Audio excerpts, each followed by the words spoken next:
Hey guys! So, there we go. We are up on Facebook too now. Yay! So, welcome back to another Motivational Monday. We are getting together with Anna today, and we're going to talk about some of the issues that you deal with after weight loss that have to do with getting used to your new body and being comfortable in your new skin when maybe your new skin is saggy and dangly and has stuff that we don't like. So we're going to dive right in as soon as Anna gets here, and that's what we're going to talk about today. I have covered this multiple times, but I think there isn't any way you can over-cover this. To be honest with you, I think when I was at my heaviest, one of the things that held me back was loose skin. I was going to end up having loose skin, and how would I deal with that? I literally remember saying to myself, I'd rather be fat. I would rather be fat than have loose skin. And it's a sad truth. So there we go. We're all attached. Hello, my darling. Hello. And we have sound and everything right off the bat. Ta-da! So first, why don't you introduce yourself? Oh no, we're frozen already. I'm sorry, I didn't hear. I said, oh no, you're frozen already. Hang on. I'm going to pop you out and pop you back in and see if it helps. And we'll try again. Sometimes technology lets us down, so let's try that again and see if we can't get a smoother connection this time. Fingers crossed. Okay, how are we doing this time? Oh, you're a little glitchily. Do you want to try hosting it from your side? I don't know. You want to try talking just for a minute and see if it works? Sure. We'll give it a shot and see what happens. I was going to start with introduce yourself, so we'll see. Do we get sound or no? All right, let's see. Well, hi guys. I'm Anna, and AKA on Instagram, Keto San Antonio. And just for you guys that don't know me, I've lost over 185 pounds. I've done it over a long period of time, and a big chunk of it has been keto, about the last 85 pounds or so. And today, Dori and I are going to talk a little bit about body image, because it's something I'm kind of struggling with myself, and I mentioned it to Dori, and we thought we would share with you guys. Well, and let's start with, did you ever have a good body image? Because I know for me, even when I was a size 26, I was never a size 26 in my head. I was a 14, 16, and everybody else was seeing wrong. Well, I was a little bit opposite. All my life, I've struggled with weight. My very first diet was when I was 3 years old. Oh, wow. I was always a chubby little kid, and growing up in the South, little girls in particular were supposed to be small and tiny and dainty, and I was considered a little bit chubby. And so I have early memories of being taken to a fat doctor. Oh. And from the time I was able to actually read, I was handed a calorie counting book. I was taught how to count calories. And this is like at about 8 or 9 years old. Right. And I was given, I still remember in my head, I was given a Royal Canadian Air Force exercise manual, and taught myself how to do the exercises, because of course when I was growing up it was calories in, calories out. So from a very, very, very young age, I was always told that I was too big. And so my body image has always been one of being too big, or not enough, not pretty enough, not thin enough. And so I'm at this point in my life where I am kind of trying to really struggle and look at my body and see the positives in it, which is still, I mean, it's a struggle for me. I think it's a daily struggle, and I think it goes from one extreme to the other. My favorite story about this is when I was at my biggest, I was going out shopping, and I happened to catch my reflection in the outside of a store, and I thought to myself, that fat girl's wearing my outfit. And then I realized, oh my God, I'm that fat girl. That's me. I'm looking at my own reflection. And now the other way around, after losing 100+ pounds, I find I'll walk by a store and I'll catch a glimpse of my reflection and I won't recognize it. And I'll think, ooh, that hot girl, I like her outfit. Oh my God, that hot girl's me. Yes, I do that too, to a certain degree. I mean, my big thing now is going out in public and either catching my reflection in a mirror or walking through by a window.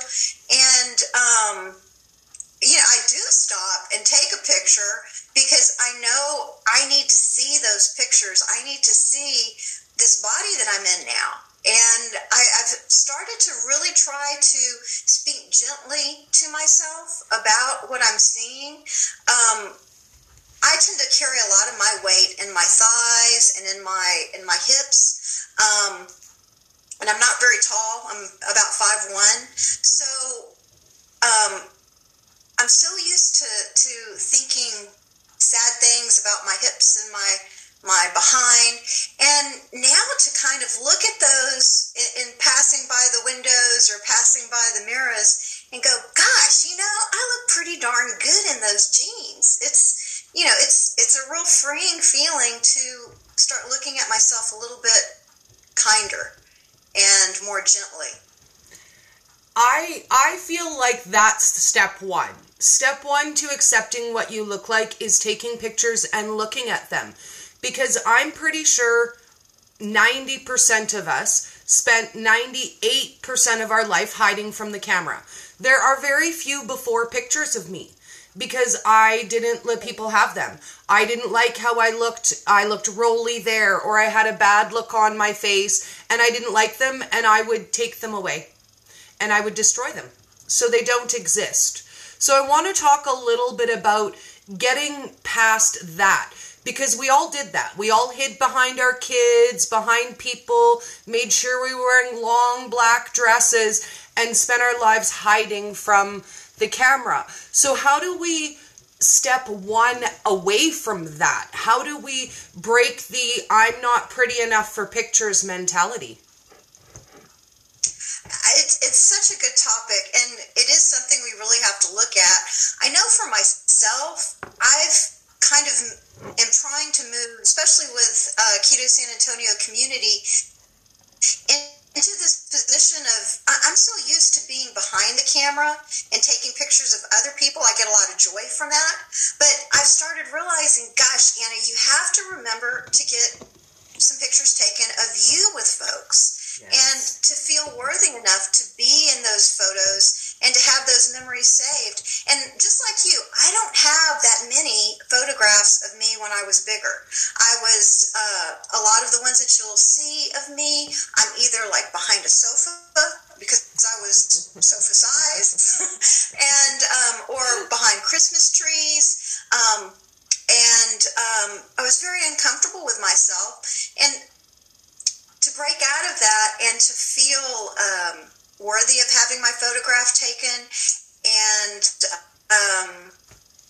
put myself in front of the photograph, even being on the videos like this with the Facebook Live and Instagram Live was a real struggle for me. It was, I started realizing that folks in the community needed the video type communication. So I started doing a little bit more of this. And really not being very comfortable with it, but trying to get myself to that place of being comfortable because it was a way that I can, or is a way that I can help others address these issues that I know that they're struggling with too. And I know it's something you're very passionate about as well. Yes. And it's ripping off the Band-Aid. I won't lie. My first few live video recipes that I did, I went to bed every night, I said a prayer, and I waited to wake up in the morning to comments like, who is this fat girl and why does she think she can tell us about being healthy? I was heavier than I am now. I was considerably much more rolly. And as soon as I put something out there, I was already ready. I was already waiting. I went to bed in fear and I woke up in fear every morning, just waiting for people to say bad things. But I did it anyway. They really did that? They didn't. Want to know something funny? Do you want to know something really funny? It kind of flipped around the other way. And I want to take a moment to talk about this. Because I have a lot of people who come to me and they say, Dori, when I've lost more weight, then I'll share my journey. When I've lost 50 pounds or when I've lost 100 pounds, when I hit that milestone, I will share my story then. Because people feel like until you reach where you're going, until you have achieved the mountaintop, you shouldn't be sharing your story. And I get that. I get it, right? Show your success. But here's the other side of that story. When I started making videos, people didn't say, who was this fat girl? They said things like, were you ever fat? Like, no offense, but do you just eat keto because you like it? I can't imagine that you were ever a big girl. And when they look at me, they don't know who 290-pound Dori was. They're not familiar with her. They just look at me and think, who's this skinny girl who wants to tell us about losing weight? She's never been fat. Oh, I can so relate. I was just like you. I was afraid to share my story because I didn't feel like I was there yet. Yeah. We started the community and I was comfortable with that, but being in front of the camera and telling my story, and I'm still kind of working at not feeling bad about myself sharing because I'm not there. It's a real battle. When First for Women approached me for the article, Jimmy Moore had recommended me for First for Women magazine. I remember telling my husband, "Oh my gosh, but I'm not to goal yet. How are people going to look at me? What if they're critical or nasty because I'm not like a skinny girl yet?" And that was a real challenge for me to just go, "No, it's okay. Do it."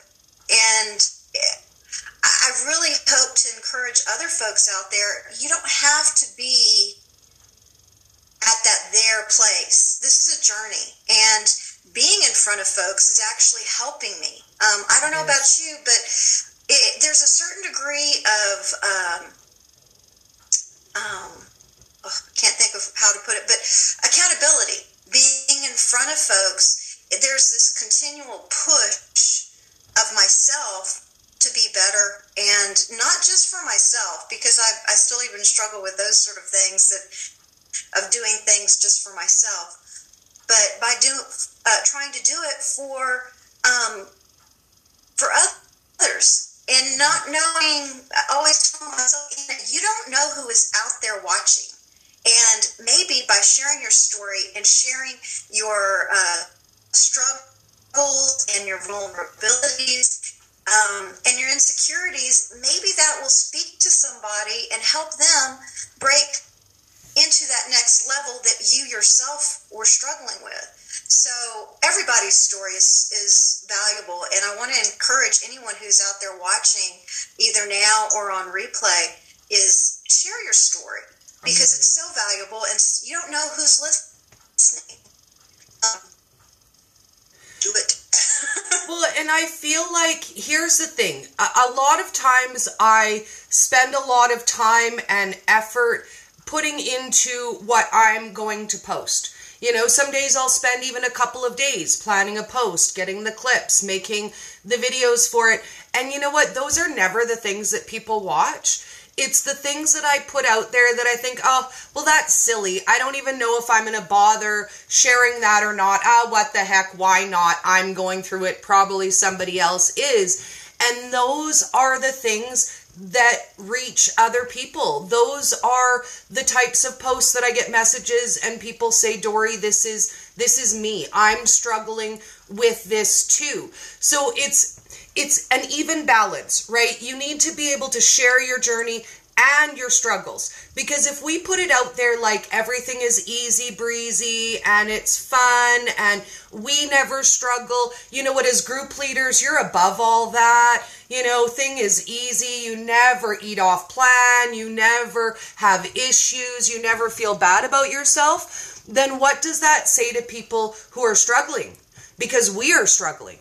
Even as a group leader, you still struggle with these things, and sharing that is what is our common thread. We are all going through this together. We're all doing it together. Every day that we wake up is filled with choices and battles, and we get to pick our allies. And I'm glad that mine's you. I'm glad you're my ally too. I was going to go high five. And you're so right. I don't want anyone to ever look at me or look at you and think that we've got it all figured out, or that there are no struggles, that we're perfect models of the keto diet. I feel like so many folks, before they even get started, can find themselves in this place of feeling defeated before they have even started, because they're looking at folks and thinking, well, I'm not like that.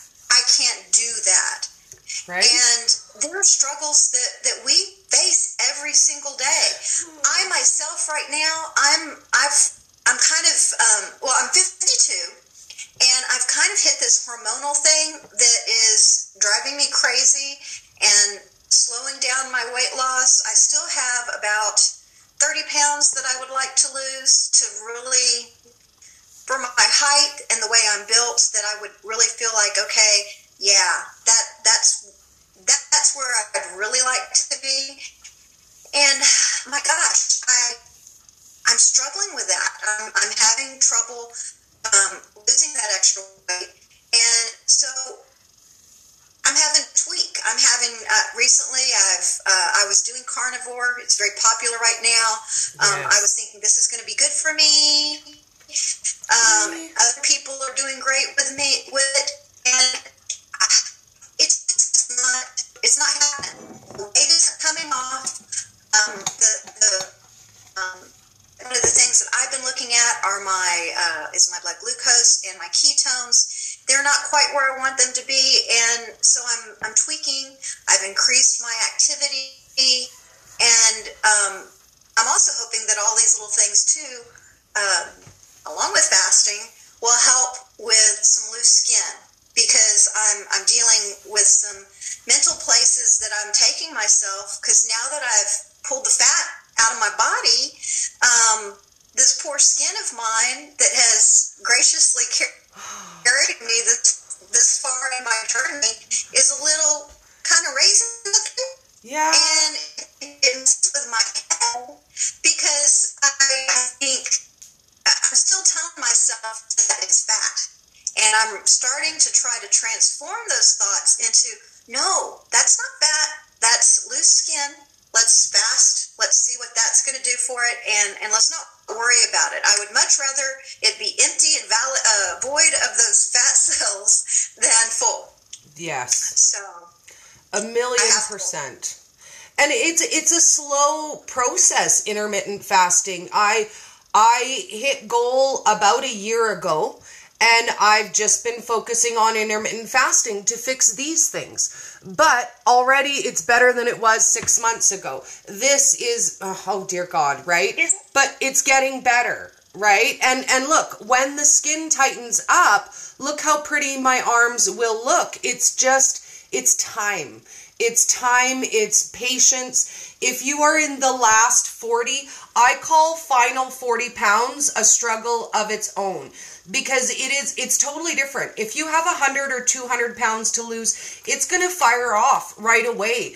And then you're going to hit a point where your body's adjusting, you're becoming healthy, your body kind of wants to hold on to that weight. But let's talk a little bit about mental weight, because I think sometimes it's about what we're eating and adjusting our macros, and sometimes it's about holding on to our mental weight. Now, I dieted my whole life since high school, and that's when I was introduced to the concept of mental weight. And it was basically explained to me that your body mentally is a certain size. In my head, that was always a size 14, 16. And if mentally you are always there, your body will always strive to be there, to find a balance. So I feel like some of it is working on our own mental image of ourselves. So I want to talk a little bit about that and how taking pictures and side by sides has helped you through this transition to really see yourself and what you look like. Great point. I too struggle with probably my mental set weight. And those side by sides really do help.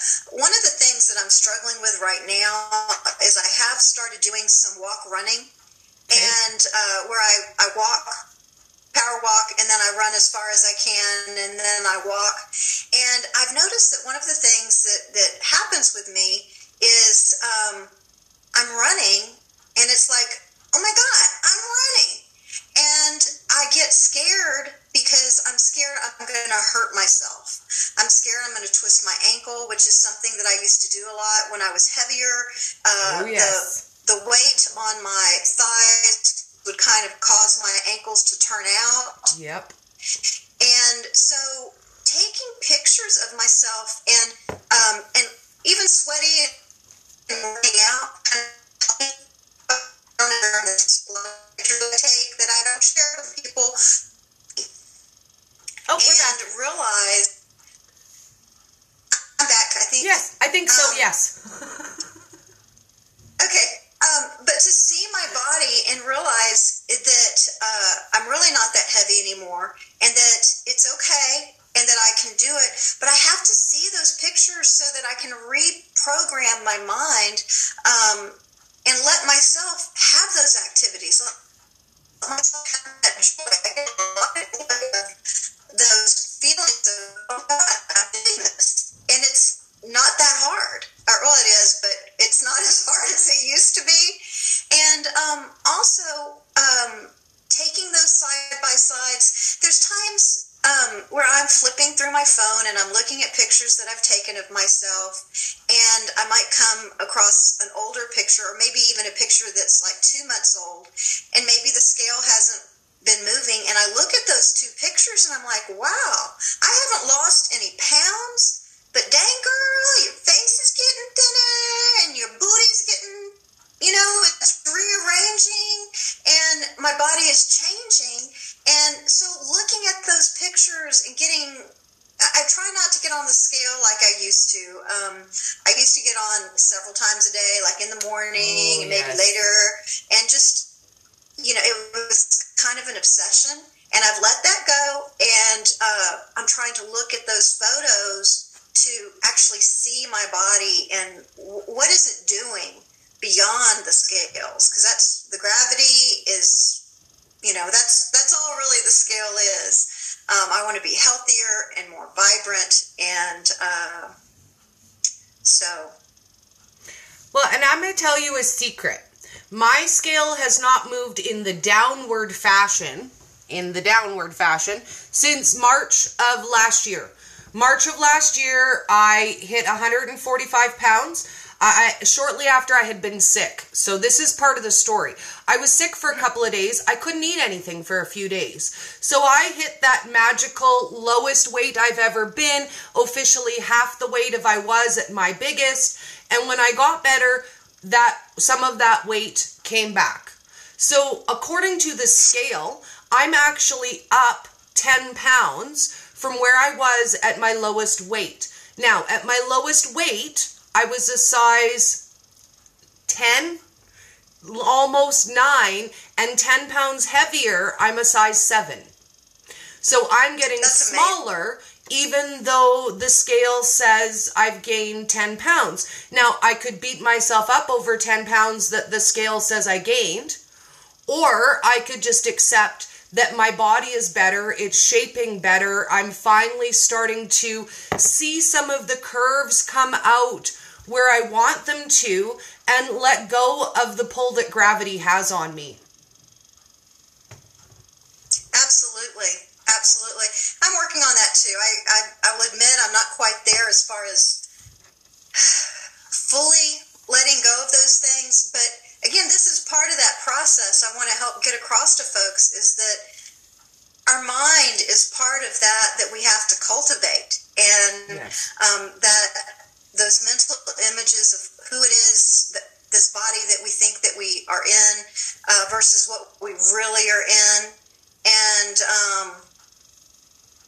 it's a process, definitely. Well, and let's talk a little bit about when you're starting that process, because I feel like any habit, it's really uncomfortable when you start doing it, and the more often you do it, the easier it becomes. So if you had one go-to positive affirmation to share with people, what would that be? What helped you in the beginning of your process and self-acceptance?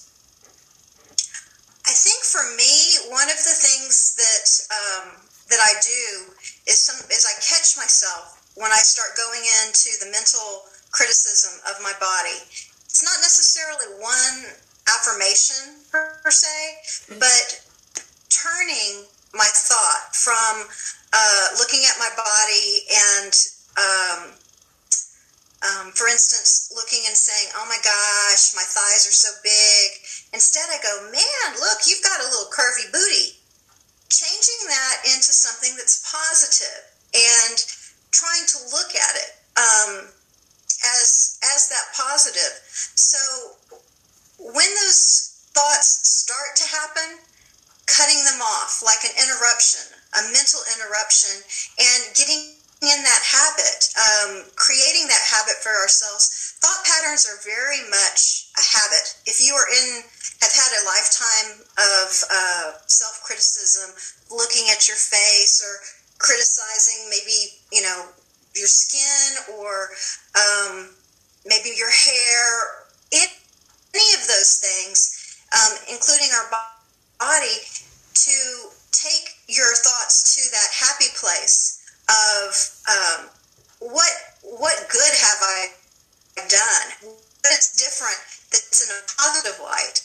And whatever facet our tricky little mind has of starting to say something negative, find a positive.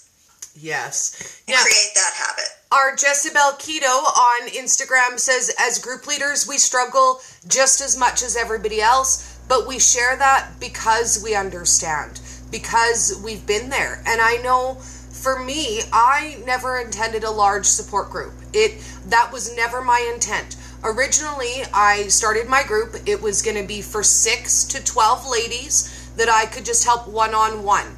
Because after a couple of days of intense figuring it out, you're off, you're running, you're on your own, you might check in once every couple months to say, hey, Dori, I'm doing awesome. That was the intent of my group. That's all it was ever supposed to be. Originally, it was called My Colourful Keto Buddy, Dori, and it was just going to be to help as many ladies as I could on a small scale by myself. And it grew and it grew and it grew, and more ladies kept coming, and I couldn't turn any of them away. I love that. And Dori, really similar. I was doing keto, and some of my friends kind of had fallen away because I wasn't eating the way that they were anymore. And I kept telling my husband, I really wish I could make some friends locally that are keto. And wouldn't it be cool if we could get together and bring recipes and share recipes and talk keto and talk about our struggles? And he was like, well, sure. If you want to do that, go ahead. So I put a post out on an app called Nextdoor. Okay. And just in my neighborhood. And, said, hey, does anybody do keto? You want to come over and let's get together and talk about keto? And to my surprise, I had like 26 people that responded. And I was like, oh my God, how am I going to fit 26 people in here? And so I created the Facebook group basically so we could sign up for potluck. And from there, and I look back and I think, you must have been out of your mind. I had these strangers come to my house. I stood on the front porch and not sure if anybody was going to actually show up, and being scared of who would show up. Right. And the ladies came. I think that very first meeting we had like 8 people, and I started doing it regularly every month. At least every month we would get together, and from the get-togethers, I realized how much these folks needed help with their keto game. A lot of the ladies that I met didn't really cook. They didn't really understand about ingredients, and I'm kind of a nerd. I read a lot and watch videos, and so I'm kind of a sponge, and I wanted to share everything that I was learning with my new friends, so I started posting that in the group. And it's crazy how these things evolve. I mean, I never would have dreamed. I think we're getting pretty close to 4,000 people in Keto San Antonio, which blows my mind. Right? And there's that many people locally. And that's the thing. I need to start doing more locally close by me as well. Almost all the networking I do is online and in the US and at other things. So for me, that's something I'm starting to step out of my shell and do. And I recommend people do that. Put up a post in your local neighborhood, Facebook group and say, hey, who wants to chat keto? Hey, who wants to trade recipes? Hey, who wants to talk about what healthy snacks their kids will eat? And it will snowball. Honestly, I never imagined this direction, but I can't imagine spending my time doing anything else either. I love helping people. At the end of the day, for me, it's about fun and about spreading the keto knowledge and getting other people to share their story. Because you and I will only reach so many people. But if 10 people are inspired by you, and those 10 people inspire 10 people, and those 10 people inspire 10 people, that's how we change the world. That's how keto goes from being that new weird fad diet, oh, you're on that keto thing, to being just how everybody eats. We avoid sugar. We don't have as much processed food. We make it ourselves. And we have the opportunity to change how society thinks about food. Absolutely. That power of sharing. And, in the community, I've really seen, and I'm so proud of this, seeing how our little group that gets together, we've got a really active community, and by having that support, and not only just online, and we have a lot of people in Keto San Antonio that are not local, but to have these folks that are, by coming together, gaining strength and confidence in themselves to share their stories, and then taking those stories and sharing them with others,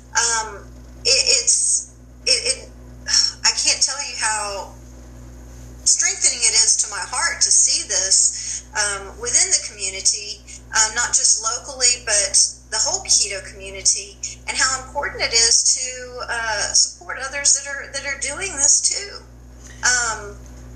It's a beautiful thing. Let's talk a little bit about that, the spirit of community and sharing and helping others grow. Because I know that in my journey, I have encountered other Facebook groups that weren't. You know, they weren't open. They weren't encouraging to me. They didn't think that I had valuable content to share. If I had a nickel for every time that somebody told me that I didn't have valuable content to share, I'd be rolling in the dough.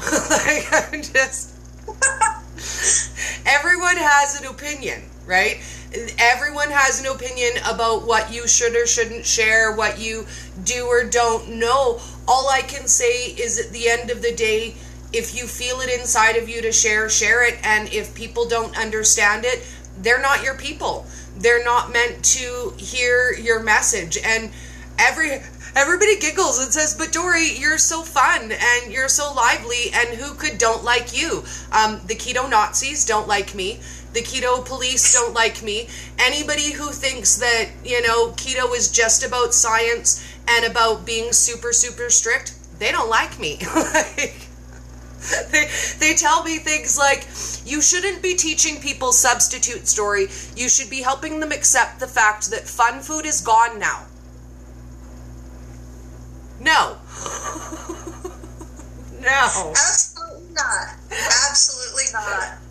Well, and your fun and your bright spirit are part of what I just love, and your message and your keto love is so strengthening to folks. We appreciate you, Dori. Oh, and I love to share our community stories. So if you guys have a story and you're not quite ready to share it on your own, contact me. Let me know. We can put together a video or put together a post. I don't want anyone to be held back by technology or fear. If you're not sharing because you're not ready, then that's okay. Share when you're ready. But if it's technology, if it's fear of what people are going to say, baby girl, don't let that hold you back. There you go. So, what do you have up and coming that we need to watch for? Do you have any meet and greets up and coming? Anything cool going on in your group? We have some big ones planned in October the 9th. Dr. Westman is coming to San Antonio for an Adapt San Antonio, and we are helping with that. Nice. The venue has not been set yet, as far as I know, but we are planning on him coming, so that's going to be a really, really cool thing. So October 19th. Okay. And then I am also partnering with Jordan So Keto, who is here on Instagram, and we are going to be doing a meetup, I believe October the 5th. We're still in the process of putting that together, so I'll have that soon. And we just had a series of a lot of activities, so I don't have any of our fun little smaller get-togethers planned yet. I've had a lot going on, but I promise I will have some more planned very soon to be sharing with you guys. So. Excellent. And if you're still in here, Jessica, post the date for the Keto Adapt in Phoenix, because they're also going to be visiting Phoenix, I noticed posted just yesterday, and I'm super excited. I think somewhere in October as well. And I have not been fortunate enough to have been to an Adapt event yet. So who knows? Cross your fingers and your toes. If I can save some monies, maybe I can travel down. I do love flying in and out for the weekend. That would be fabulous. That would be great. Yes. We would definitely love to have you. Oh, I will see what magic I can figure out. My next trip that I have planned is in August. I'm going to Great Canadian Keto Conference in Toronto. So I'll be flying in and flying out of there. It's in Canada, but not anywhere close to me. I live in Alberta, and it's in Toronto. So I'll fly out Friday. The event itself is Saturday during the day, and then fly home Sunday. But it's the first time I'm booking a kids zone, Colourful Keto with Dori Kids Zone. So I'm officially an exhibitor for the first time ever. I'm only slightly excited, in case you didn't notice.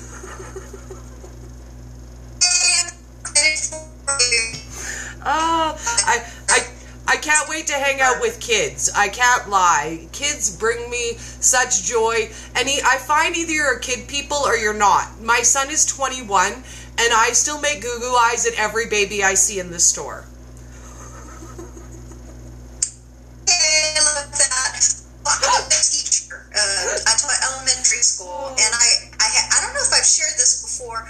One of my hopes with keto and with our keto community, San Antonio is considered or ranked one of the most obese cities in the nation. And I really am hoping that through educating our adults about how to properly eat and feed themselves, that this will also trickle down to our children.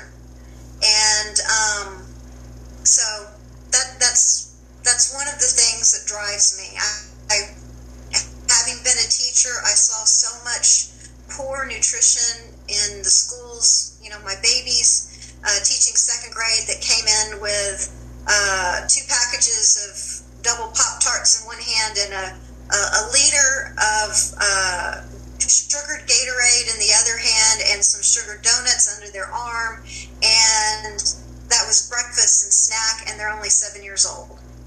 So hopefully by sharing our stories and educating the adults, we can help this epidemic that is really, really, really affecting our children's health. And I swear, guys, as a teacher, they're learning.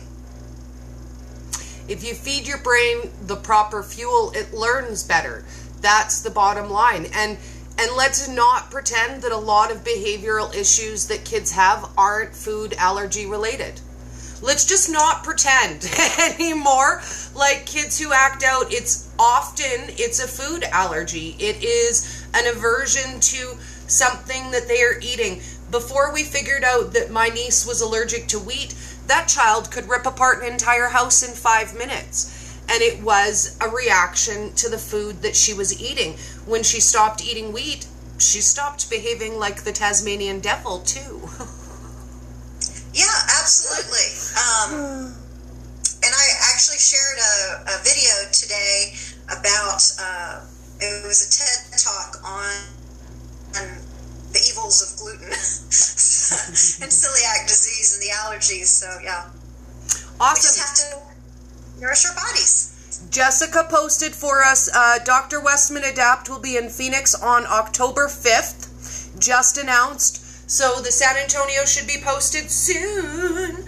I'm so excited. Honestly, I can't wait. Yes. And I want to encourage people, if there are events close to you, attend them.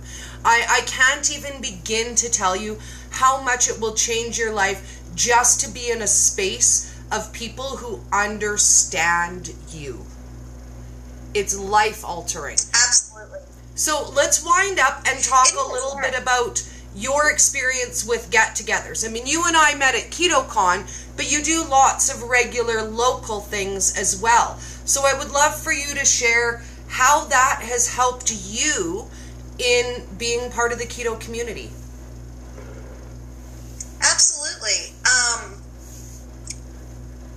For myself, I will admit I sometimes even struggle a little bit with social situations. I still struggle a little bit with self-confidence, and for me, putting the get-togethers together and having people come together and meeting people and putting myself in a leadership type of situation has really helped build my confidence. And with the community, I've also seen so many individuals who have come into the community strong effort to see everybody. I myself, having been a really large person, even though I may have been the largest person in the room, I often felt invisible. So, as a host, one of the things I try to make sure to do is see everybody. And oh, we're cutting in and out again. I've seen so many people. There's a storm coming, I think, or I don't know, it looks a little dark outside, so hopefully we'll get back in line here. Yeah. But I've seen so many people grow and blossom through these meetups, through making these friendships. It's invaluable. I have a little friend I want to give a little shout out to that. I call her my baby. I don't have any children, but I kind of adopt people. And so my little keto baby on Instagram, she's Rising Phoenix. Her name is Amber Leon. She has come to keto through addiction and has overcome. She had gone through her addiction journey and then discovered keto, and she's been getting healthier and really embracing a healthier lifestyle. So very proud of Miss Amber. And there's a sweet little friend, Judith. When I first met Judith, she was really, she'd already been on her keto journey for a while. As a young little girl, she contracted polio and had been in an iron lung and had mobility issues. Later in life, some things had taken over and had really were taking a toll on her body. And she started eating ketogenically. She lost lots of weight. I want to say somewhere in the area of like 70 pounds. Wow. And now she's very mobile. She's an active part in our community. And my sweet little friend, she just shares her light and her story and is so inspirational to anyone who meets her. And I'm just, there's so many, and please, if you're watching this, don't be hurt if I haven't mentioned you, but I just wanted to make a point to share with folks. Keto is more than losing weight. It's healing yourself physically, spiritually, and mentally. And those two stories just came to mind as far as not maybe your typical keto journey you hear about. And I'm so proud of our community and so proud of the individuals that make up our community and now are sharing their life and their strength. So if you are in a place where you don't really know anybody nearby that's keto, I want to encourage you to reach out. Maybe you can put a post even on your Facebook wall.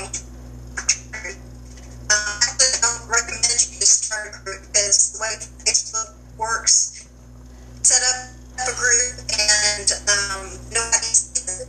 But your friends see your wall and put it on your wall and say, hey, does anybody want to get together for some coffee? Let's go to Starbucks and get some coffee and talk about keto. Or maybe put up a post and say, hey, let's have a carnivore hangout and we're going to go get barbecue. And meet some folks and see what happens. Building a community doesn't happen overnight. It takes time and it takes consistency. Maybe the first 6 meetups that you put together that nobody shows up. Keep doing it because they will come. If you build it, they will come. I think that's the note that we will end on. Thank you again so much for your time and for sharing your journey and for the effort that you put into helping our community grow. We appreciate you. We love you. And make sure you go check out Keto San Antonio on Facebook. And do you have a YouTube channel yet? Okay. I do have a YouTube. Those of you who are already may have seen